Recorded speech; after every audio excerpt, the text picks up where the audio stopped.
Michel Sardou a quitté Paris. Pourtant, il y a habité un somptueux appartement dans un quartier bourgeois, avec une décoration très soignée. Florent Baraco en parle dans son livre Vérité et légende, édition Perrin. La suite après la publicité. Michel Sardou possède quelques biens immobiliers bien situés. Ainsi, il a récemment mis en vente son manoir normand.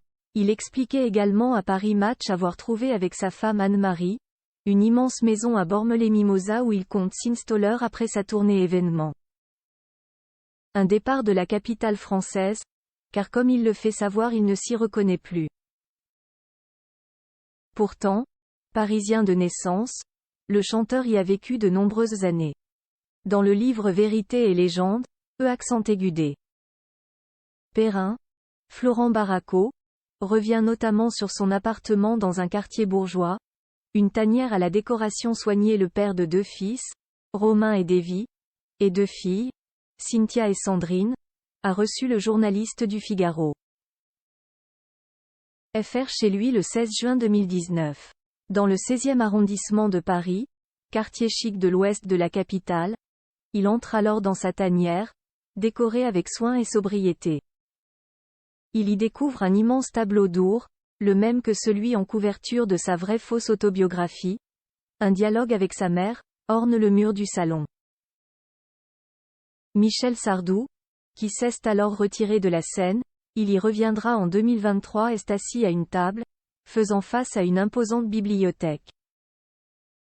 Sur celle-ci s'entassent des livres des histoires sur Port-Royal, sur Voltaire, des ouvrages d'art. Une maison dans le Var avec une vue à couper le souffle, mais ce charme qu'offrent les appartements parisiens ne semble plus toucher l'ours Sardou. Et désormais, c'est le calme et l'isolement de cette maison à Bormes-les-Mimosas qui le séduisent. Une demeure que Like Radio dévoilait en exclusivité. Des photos qui témoignent de l'immensité de ce bien immobilier qui va accueillir le couple Sardou. Michel et Anne-Marie pourront y profiter de sa salle de cinéma et son port privé.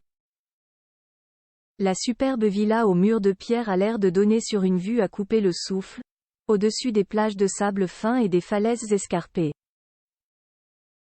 La maison fait partie de la résidence du Cap Bénat, un ensemble d'immenses villas de luxe, fermées à tous les visiteurs et surveillées par un gardien, où l'on trouve également un supermarché et de nombreuses activités.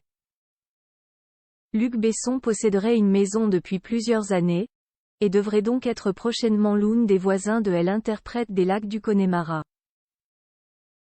La suite après la publicité.